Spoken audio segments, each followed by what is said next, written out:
In the end of Masechta Yuma, the Gemara says, Tane Dvei Rabbi Yishmael, Haroya Keri b'Yom HaKippurim. If a person saw a seminal emission involuntarily on Yom Kippur, Yidag, he should be concerned, he should be worried, Kol Hashana Kula, the whole year. The Im also Leishana, if he lived through the year, Muftach La, he's guaranteed, Shu ben Olam Haba, that he has Olam Haba. Amar Rav Nachman bar Yitzchak, Rav Nachman bar Yitzchak said, Teida, sort of the proof for this is, the reason for this is, Shakala Olam Kulei Rav, while the whole world is fasting, is starving, so to speak, also regarding to these pleasures, marital relations, etc. V'hu Saveya, and yet he is satisfied because he had this emission. Ki Aser Avdimi, Amar Avdimi came along and said that Mapish Chayed, that he actually is going to have long life, Sagi Umazgi is going to multiply and multiply. Now, simply, we have to say that the Gemara is bringing these statements as a continuation to that which said earlier in the Gemara, where the Gemara was discussing that Haroya Keri b'Yom HaKippurim, if someone had this emission on Yom Kippur, then he could go to the mikveh, etc. However, we need to understand, how is this? How can we understand that the Perek Yom HaKippurim, that's the name of this last Perek in Masechta Yuma, which is generally, as its name implies, a concept of tshuva and kapara, atonement. Especially the point of the very last Mishnah and the Gemara that follows is all speaking about tshuva, etc. How can we understand that the Gemara is concluding with something that's exactly the opposite of tshuva and kapara? Furthermore, it's something that's associated with one of the strictest aveiros if it was done intentionally in regards to tshuva and kapara. It's going to be very difficult to do tshuva and kapara on these kind of things. And even though that's only if it's done b'mezid, but from the mezid, from the an aveira being done intentional, we could also imply and understand somewhat of the severity. Even if it's done b'shoigeg, even if it was involuntarily, which we always say that a shoigeg is in some way relative to the mezid. As can be also understood when we look at the punishments and the kapara, we have a mezid and then even a b'shoigeg, it needs a korban, etc., etc. Now, even though, of course, in this case, the Gemara concludes that ultimately, on the contrary, this person is guaranteed to have olam haba and to have long life and to multiply, etc. But that's only what's going to happen eventually after Yom Kippur. Something good will come out. But on Yom Kippur itself, it would seem like it's something definitely the opposite of what Hashem wants. We also need to understand regarding the actual thing itself. How can we understand that from this double negative, it's seeing this Keri, and on Yom Kippur, something so amazing should come out that he's guaranteed to have Olam Haba, to have long life, to multiply? How do we understand this? So Rashi explains, V'im also Leishana, that if the year passed and he survived, he didn't die, then he's guaranteed that he had good deeds that protected him. And that's why he has Olam Haba, because of those good deeds. But seemingly that's only an explanation that there's something else, these good deeds that are protecting him, that he shouldn't get harmed from this thing that happened. But from the sound of the Gemara that it says that Haroya Keri, that itself is a sign that he's guaranteed to have Olam Haba, it seems to be there's more of a connection between them. So we need to understand, how is it possible to get such a high level, to be guaranteed to have Olam Haba, furthermore to have benefits in Olam Hazeh, having long life and having multiplying with children and children's children because of this seemingly negative thing. Similar to this question is even more difficult to understand the concept that the Gemara tells us about tshuva me'ava, when a person does tshuva out of love. Now this is a Gemara a little earlier on in the Masechta, not long before this piece. The Gemara says that when a person does tshuva from ava, tshuva out of love, then zdoinos, even the aveiros that he did intentionally, are going to be counted as zachi, is going to be counted as merits. So the Maharsha in his Chidushei Agadis asks, as it seems to be very puzzling. It would seem to be that the chayte, the person who sinned, is ending up gaining. Now he has all of these merits. So he answers that when a person does tshuva meyava, when a person does tshuva out of love, surely he's going to do a complete tshuva. Surely he's going to add and do lots of extra mitzvahs, even more than what's needed compared to that aveira that he has done. And therefore, all of these extra ma'asim tovim that he's doing, these are becoming his merits, for which we are saying that he has all these extra merits. And the Maharsha goes on to say that the pasuk that the Gemara brings could prove this idea, because the pasuk says, "Uveshuv Rasha mirishasoi," when the Rasha comes back, does tshuva from his wickedness. Va'asa mishpat utzedakah aleim chaya, which means that he's going to be adding and doing lots of mishpat and tzedakah, and because of them he's going to live, which seems to imply that because of all these extra mitzvahs that he's doing on top of his tshuva, that's what's going to give him all of these extra merits and schus. However, the Rebbe says this is not completely understood, because when the Gemara says doinois nasu lekazachis, it's the mezid itself, the intentional averis itself, that's becoming like merits. It sounds to be that we're speaking not about other merits that he's going to have outside of these doinois, but rather as if these averis, these intentional averis themselves, are being turned into merits. But if that's the case, it's like the Maharsha says it, how could it be that the sinner is ending up profiting off these averis? Now, even though you could say that that is exactly what the Gemara means with this doinis nasulay kizachias, that since he's ending up doing more good deeds now, because he changed himself and he's becoming transformed through the tshuva, so now as a result of doing tshuva on these averis, that's what's getting him now to do more mitzvahs, and therefore you could say that the cause for the tshuva and from these merits is all so you could say that these averis is what caused them to do tshuva and to add all of these extra merits. And you might say that this is similar to what we find regarding a shtar, regarding a document, that we know that even though normally we assume every shtar is kosher, but if a shtar is challenged, and later we go ahead and based it, and we actually establish and confirm that it's a proper shtar, now this document is going to be considered even stronger than a shtar that was never challenged. So it comes out that because of being challenged, the shtar became much stronger now. So you might say over here too, that because of the averos, the person became a stronger person now and added mitzvahs, etc. And therefore we could count those averos as helping out in the mitzvahs, in the merits. However, the Rebbe says that's still not good enough. Because in the case of the shtar, this challenged only caused that the shtar, this document, is now considered a stronger shtar. So in our case, we would be able to say, if we would want to compare it, we would say that the averis caused that this person is a stronger person now. The person, the tshuva, he's a greater person. But from the Gemara that says doinois nasulay kazachis, which sounds like the averis themselves became somehow transformed into merits, the actual object of the aveira itself, not just that the person became a stronger person. So we need to understand this. In order to explain this, the Rebbe has a look at the end of the Masechta Yuma in the Mishnah. Before we were discussing the end of the Gemara, now we look at what it says in the very end of the Mishnah. Amar Rabbi Akiva said, Ashreichem Yisrael, how fortunate are you, Yisrael? Lifnei mi'ata mitarin, in front of who are you purifying yourself? Umi mitayr eschem, who is the one purifying you? Avichem shema shamayim, your Father in heaven. He brings a pasuk, Shenemar v'zarakti aleichem mayim tahirim, I'm going to throw on you, I'm going to sprinkle you with pure water. Utahartim, you'll become pure. V'oimer, and he brings another pasuk, Mikveh Yisrael Hashem. Hashem is like the mikveh of the Yidden. And ma mikveh, just like a mikveh purifies those that are impure, so to Hashem purifies those that are pure. What is Rabbi Akiva telling us? He's telling us 2 points. 2 points, and for each one he brings a pasuk. He says, L'fnei miyata mitarin, in front of who are you purifying yourself?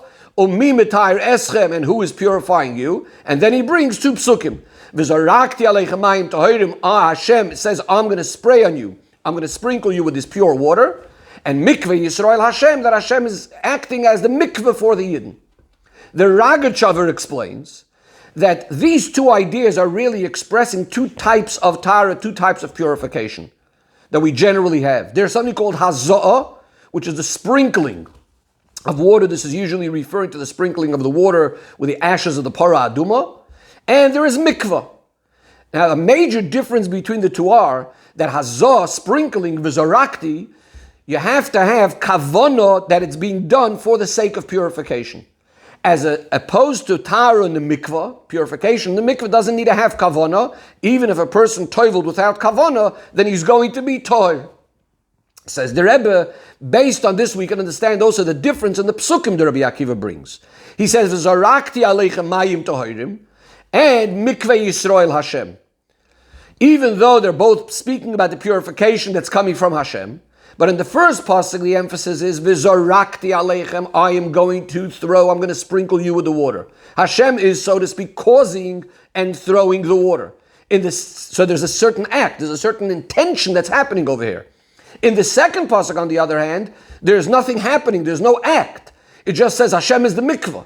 In other words, it's as if there's no act and kavanah of purification, because in the tahara of the mikvah, the kavanah is not a necessity. Now, just like there's these two types of purification, from the perspective of the one that's causing the purification, in our case that would be Hashem, so too it is as far as the tshuva and the tahara of the person that's going through the process of purification. And this is, as the Gemara explains, really these two ideas of tshuva me'ira and tshuva me'ava. Tshuva me'ira is going to be associated with fear and sometimes because of suffering and so on. And tshuva me'ava purely out of love of Hashem. That is, tshuva me'ava means that's where you have the real kavanah. Your intention is purely to return to Hashem and to fix up anything you messed up. Whereas when it's tshuva me'ira, tshuva out of fear, especially is because of suffering and pain, then what's the tshuva? It's not so much the actual tshuva itself. He doesn't want to get punished, so therefore he's regretting it. Says the Rebbe, this is now the difference in the way they actually affect what the tshuva does.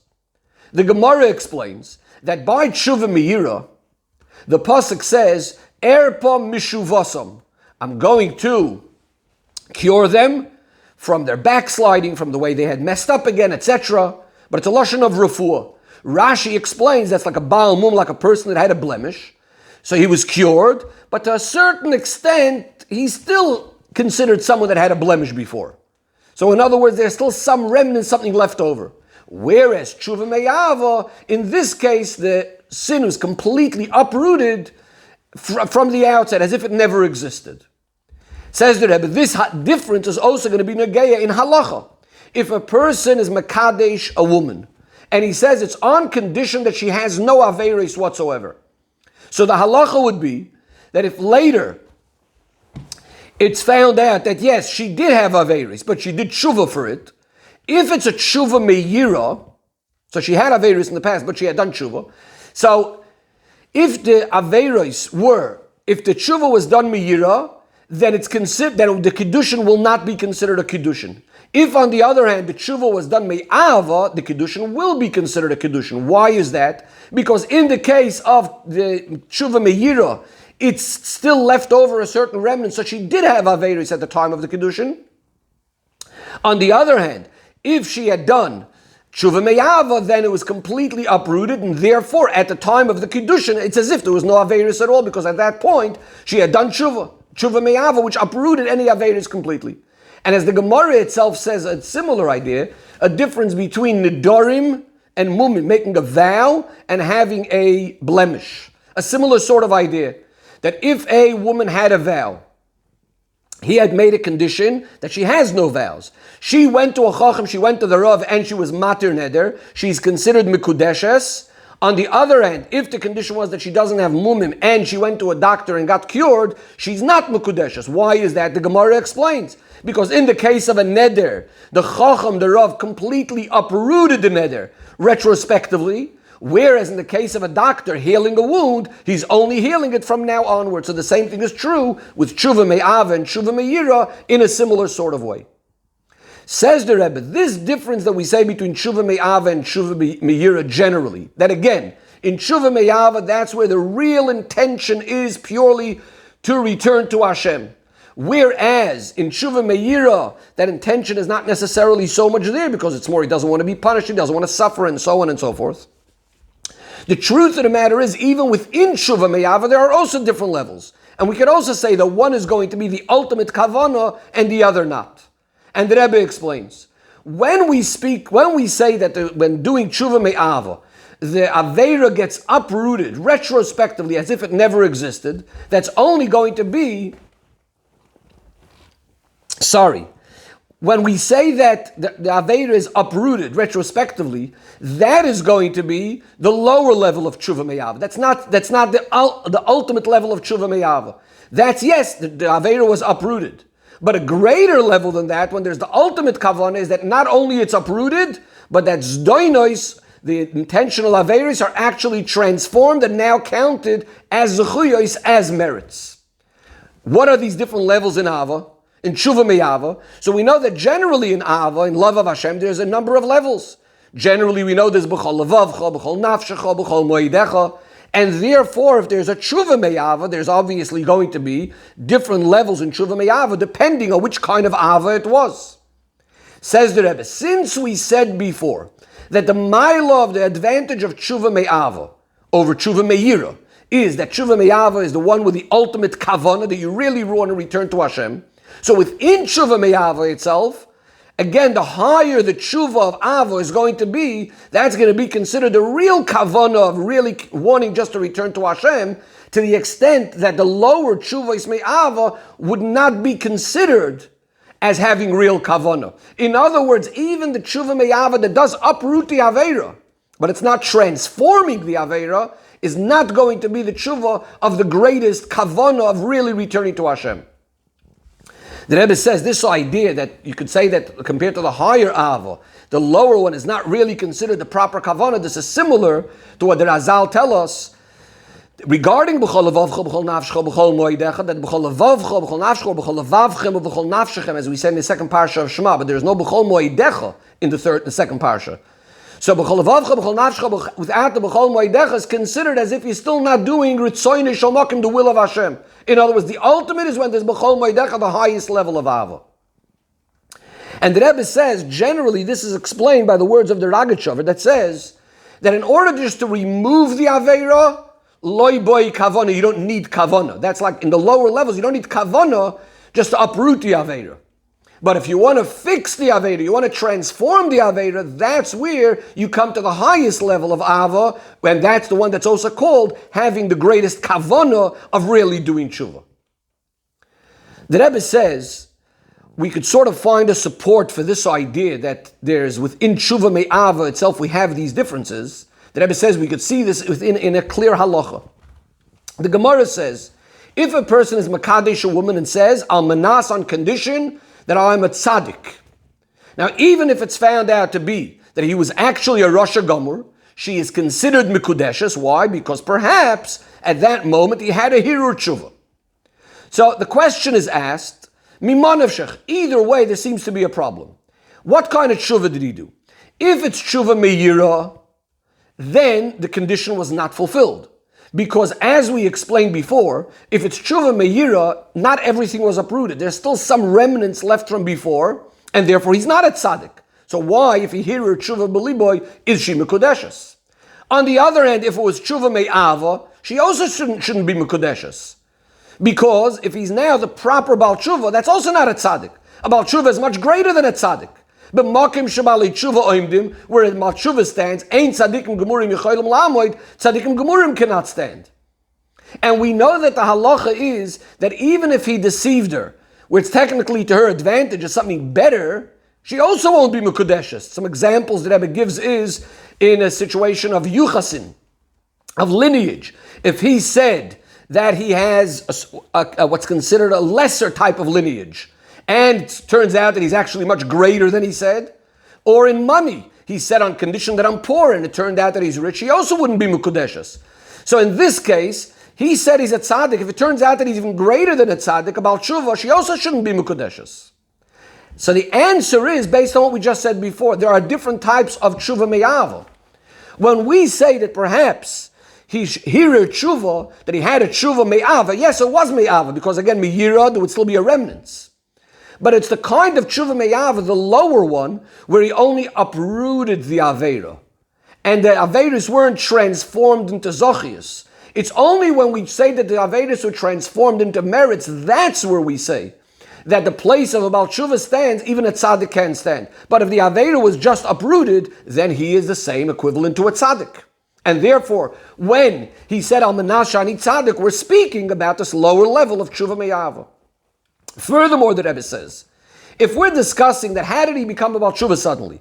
Because here at tshuva, he had this thought of tshuva in one little moment. Certainly it wasn't the ultimate greatest kavanah that we're speaking about before, which you need for tshuva meyava, that it's purely, truly for Hashem's sake, out of love to Hashem and so on. And therefore, again, it's not going to achieve this higher level of completely transforming the zdoinos, the avedas that were done b'mezid, into merits, and that therefore he should be even higher than a tzaddik. How do we understand this? How do we understand this idea that it's only that ultimate level of tshuva where we say that the Baal Tshuva is completely higher than the tzaddik and the avedas are being transformed into merits? The Rebbe explains that the mile of a Baal Tshuva compared to a tzaddik gomer, someone that never sinned, is not only because of an addition in quantity, meaning that in addition to his regular merits that he might have, he also has the merits from those averis that were transformed into merits. But rather, we're speaking more a matter of something in quality. When we speak about this doinos nasu loy kazachius, we're speaking about that these merits are of a completely different category, a different quality.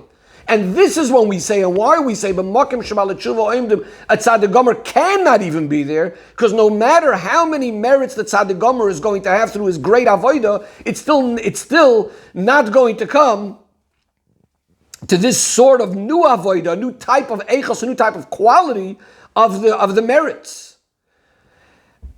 However, the Rebbe says, that could only be how is the tshuva happening? When there's that shleimus, that ultimate avod, which we spoke about before, and the ultimate kavanah, that it's really purely in the greatest way, that tshuva, as the Rebbe will soon still explain more, and only then could it really fix up the aveira, that these doinos, these aveiros should be transformed into merits.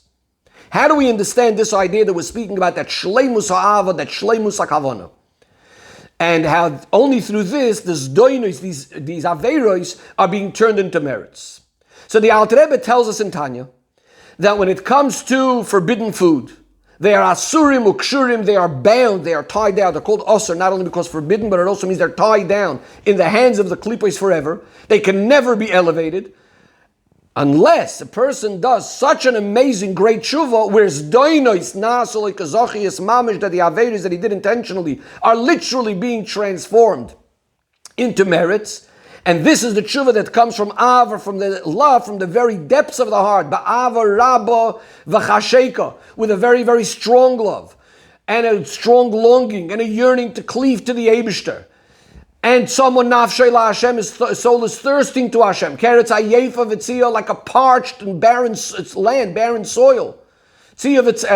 Why? Because up until now, his neshama was in the place of the klipa, distant from Hashem, and so on and so forth.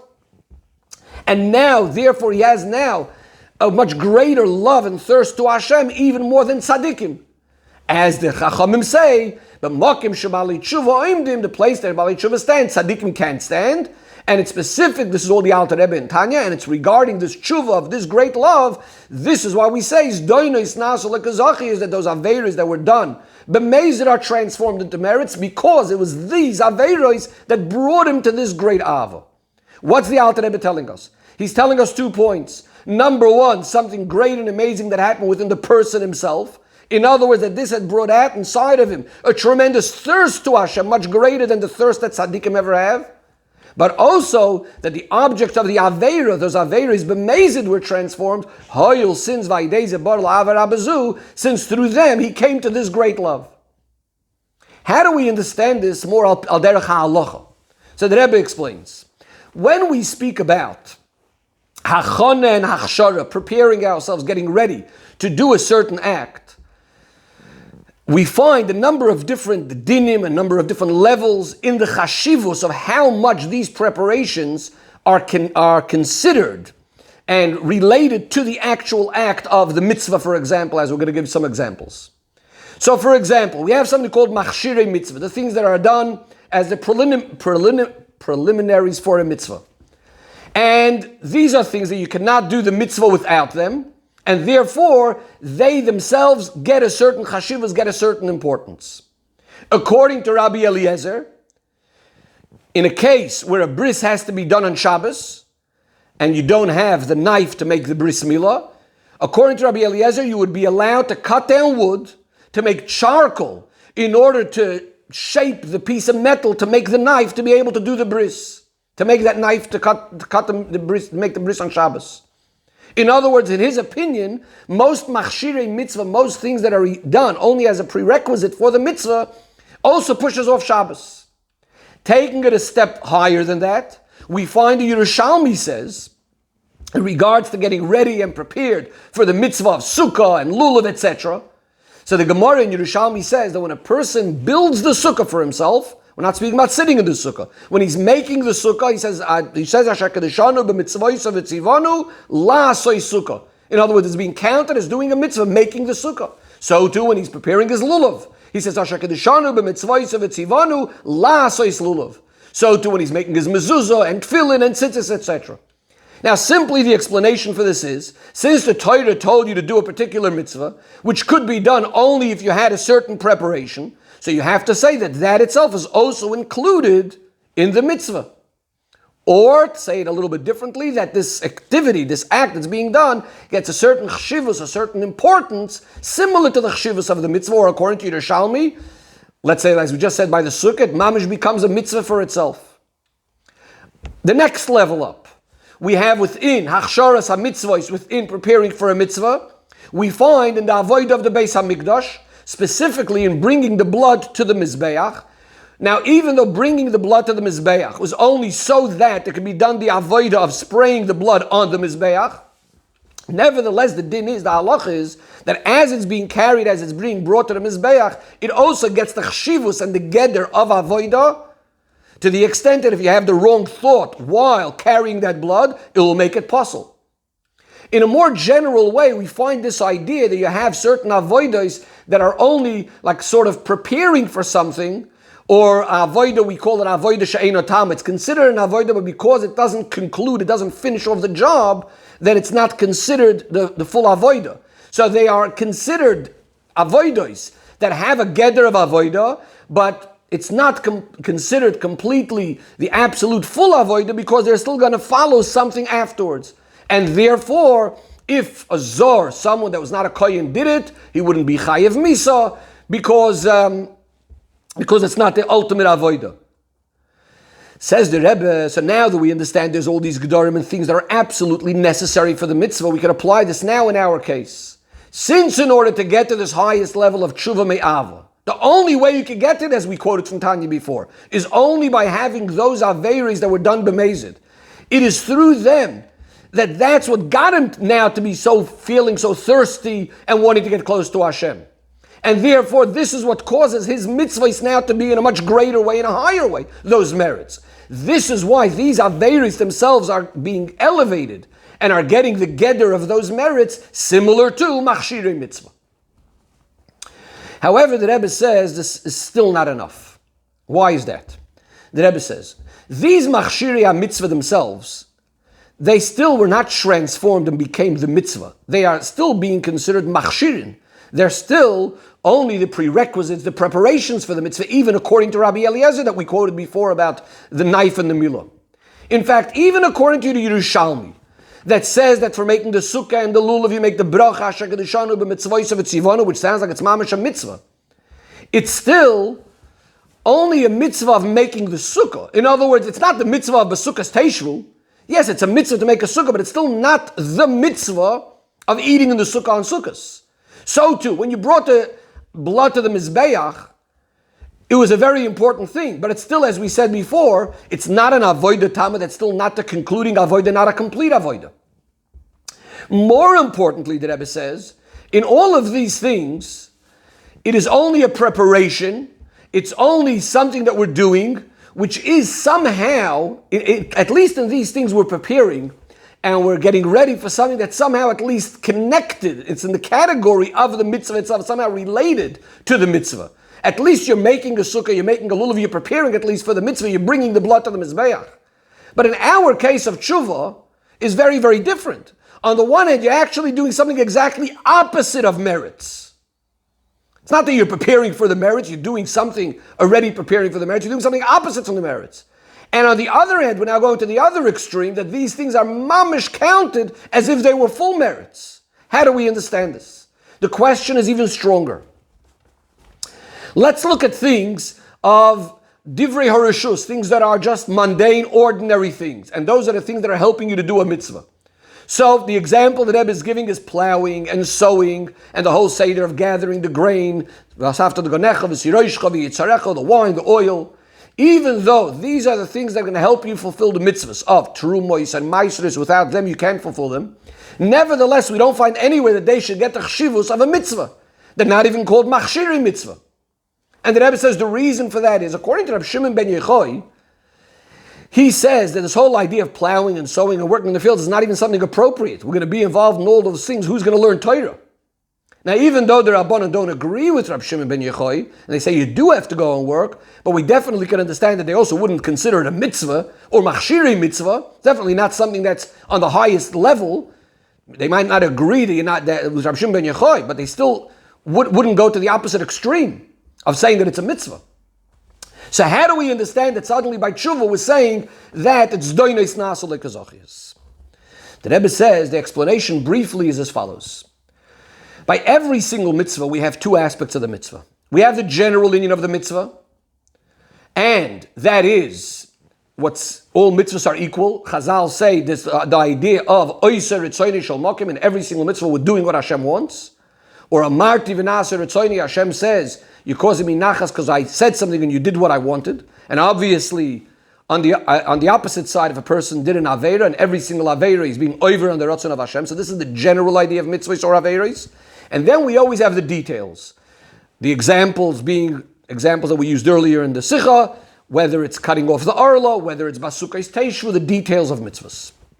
Now, in regards to the details, even though we are making the preparation within the object or connected to the object that we're doing the mitzvah with, nevertheless, they're still not a part and a detail of the mitzvah itself. The details of the mitzvah, those are other details. I have to eat in the sukkah.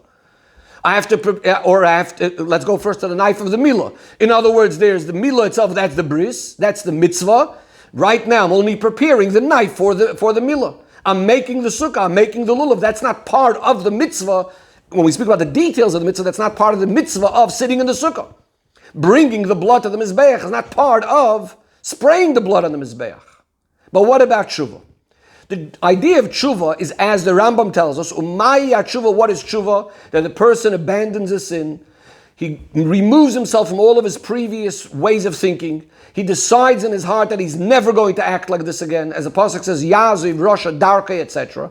In other words, tshuva is more in the category, or in the very same space, so to speak, of the general idea of mitzvahs, or conversely, aveiros. In other words, here he's taking that general commitment and desire and deciding in his fullest heart that he's not going to go against Hashem. Says the Rebbe, and in the case of tshuva me'ava, since tshuva me'ava, with that tremendous thirst that we said before, how does that brought about? Was only through this doinos, through those aveiros that were done intentionally. Therefore, we say doinos themselves are now going to be like zochias, because again, here we tuned into the very essence of what the mitzvah is the rotzon of Hashem, and this person is now going with his tshuva. Before he went against the rotzon of Hashem, and now with his tshuva, it's not that he's doing it. I'm just explaining according to my understanding. What the Rebbe is saying over here is, we're not just going to another detail. In the other mitzvahs, there's one detail of eating the sukkah, and he did a different detail, he's making a sukkah. Here by tshuva, we're tuning into the very essence of the mitzvah itself, so no matter which part of the aveira he did, but the tshuva is tuning into that aspect of the mitzvah, or the aveira, of going against Hashem's will, so it's dealing with a very, very point of the essence of the mitzvah itself. It's not like a different detail. I did one thing, and I'm doing a different part in my tshuva related to a different aspect or a different detail. But again, that's only going to be, says the Rebbe, if we have the ultimate and perfect ava, the perfect kavanah, because then, again, because of my ava to the Eibishter and the intention of doing tshuva, then those doinos became mamish a part of the avodah of tshuva, and therefore they can be counted as zochias. However, if that was not done in the most perfect way, so even though he's doing tshuva me'ava, but then we would only say that it's being uprooted, but not completely being transformed into the merits. The Rebbe gives some examples now. The Rebbe says it's at least similar to these things, or b'derech efsher and b'kitzur, the Rebbe says. So the Rebbe is first going to give some examples of machshirei mitzvah, which are not in separate details of the mitzvah, but actually in the same idea of the mitzvah itself. In other words, they're very similar to the mitzvah itself, not only a preparation for the mitzvah doing something else, but as if you're doing the same thing that's going to be the mitzvah, and the preparation itself becomes a mitzvah. So the Rebbe gives an example in the concept of chinuch. So we have this regarding the karbonos and the avodos of Yemei HaMiluyim, the day of inauguration of the Mishkan. That the chinuch, in other words, preparing for that, but now that itself becomes a mitzvah. We have the concept of the minchas chinuch of a kohen. A kohen has to bring a mincha all the way. As he becomes a kohen for the first time, he has to bring a certain carbon. So this is, again, inauguration, but this itself becomes now a mitzvah. Similarly, the father's chinuch, he educates his child for Talmud Torah. We say this is min ha-Torah. So what's happening over here? Again, a similar thing. On the one hand, it's only chinuch, but what is he doing? He's teaching him now the Torah as he's going to do it in the future. So these are all examples of things. I'm preparing for something later. It's only a preparation, but this itself became a mitzvah. And other examples related to chinuch as well. Another example that Rebbe says, kiyum mitzvahs and galus, generally doing mitzvahs in the times of galus. According to the Sifri, on the pasuk, va'avadete meheira, etc., that people are going to go in galus, and that it says v'samtem es dvarei, you should do all the mitzvahs. The Sifri says, even though I'm chasing you into galus, nevertheless, you mitzvahs, you should still be distinguished through doing mitzvahs, so that when you come back to Eretz Yisrael in the Geula, it shouldn't be new to you. What do we see over here? In a certain sense, all of our mitzvahs these days are a state of chinuch for what's going to be later, and yet they get now the chshivus of a full mitzvah and other examples. The Rebbe now moves to some examples to the concept of zdoinois nasuloi kazochius in mitzvahs itself. That means giving examples that l'cha'oira the person is doing something that would usually be considered completely negative, and yet, in this particular case, it's being considered a mitzvah. So the Rebbe gives the following examples. First of all, we have Soyer HaMishtaleach, that's the goat that's sent off the cliff on Yom Kippur. We have the Para Aduma and the Egla Arufa. These are all things, avodas, that are done outside the Beis HaMikdash. Usually an avodah b'chutz is the most terrible thing. And yet, these avodas now, something that would usually be considered a big no-no, are now becoming the avodah that's causing the kapara. As the Torah calls the Para Aduma, it calls it a chatos. It becomes just like all the karbonos that are done on the inside, and in some ways even more a kapara than the ones being done inside. Similar to this, says the Rebbe, another example, Eliyahu Hanavi brings that carbon, the bull on Hara Carmel, it was a Hiroas Shah, but again, what's the point over here? The point is something that's usually completely not allowed, and now it's becoming what's needed. Now it becomes like a mitzvah, and other things similar to this. The Rebbe says something even more. There's a famous Maimer Azal, the Rebbe brings this in Tanya, that says, Minei be'aba lishda be'nargo, which means we take the wood from the forest, from the tree. From the wood, we're going to make the handle for an axe that's going to break down the tree. Again, what do we see over here? We're taking something that's seemingly something from the opposite to transform it, something that was usually the negative, and now going to make a positive out of it. And finally, the Rebbe says, another example in the inyan of Yaharig Val Yavor. Now, if I understand correctly, the Rebbe is giving over here two examples, two opposite examples. So we know that there's the concept of pikuach nefesh, any aveira, even all the aveiros, would be pushed off because of pikuach nefesh. Again, my understanding of what the Rebbe is saying over here is that what do we see? On the one hand, the person is going to be doing an aveira right now, but suddenly doing the aveira is what the Torah wants you to do. On the other hand, we also have the example exactly the opposite. There's three aveiros for which a person has to allow himself to be killed. Yaharig v'al yavar. He shouldn't do the Aveda, allow himself to be killed. This is also an example of this idea. Usually a person is not allowed to allow himself to be killed. A person commits suicide. And here suddenly this is what the Torah is telling you to do. So again, these are all examples of situations where something that seemed to be usually completely out of the ordinary and not allowed and so on, and suddenly they become the merit itself. And other examples, the Rebbe says, V'yesh laharich b'chol zeh ve'ein kan m'koymoi. Says the Rebbe, now we can understand the end of the Masechta. Harei Acharei b'yom Kippurim, someone that sees a carry on Yom Kippur, he should worry the whole year. And if he passed through the year, he's guaranteed to have Olam Haba. So how do we understand this? The Rebbe says, first let's be medayik and look at the Lashon Yida Kol Hashana about being worried all year. Why not the regular Lashon that it's a siman raloi, it's a bad sign? So the explanation is, when we say Yida Kol Hashana, what is that really all about? What's he worried? This is the avodah of tshuva.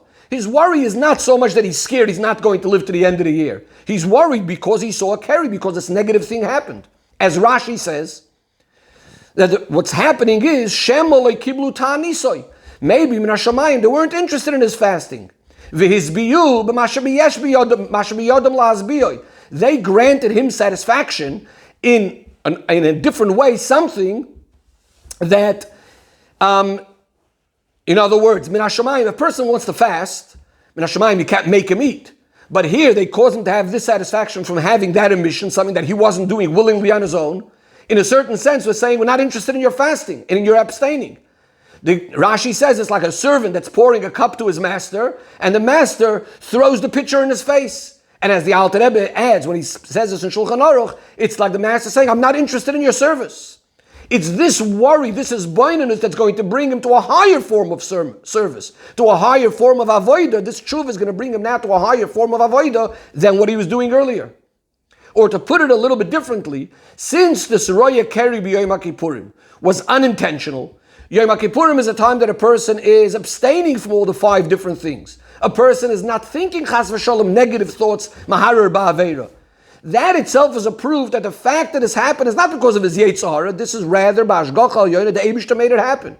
And since we know that nothing bad, nothing negative comes from Hashem, we have to say that the purpose was over here in order to bring him to a higher level of avodah, to come to that level of tshuva that because of his regular seder avodah of a tzaddik, he would never be able to reach there, as we said before from Tanya.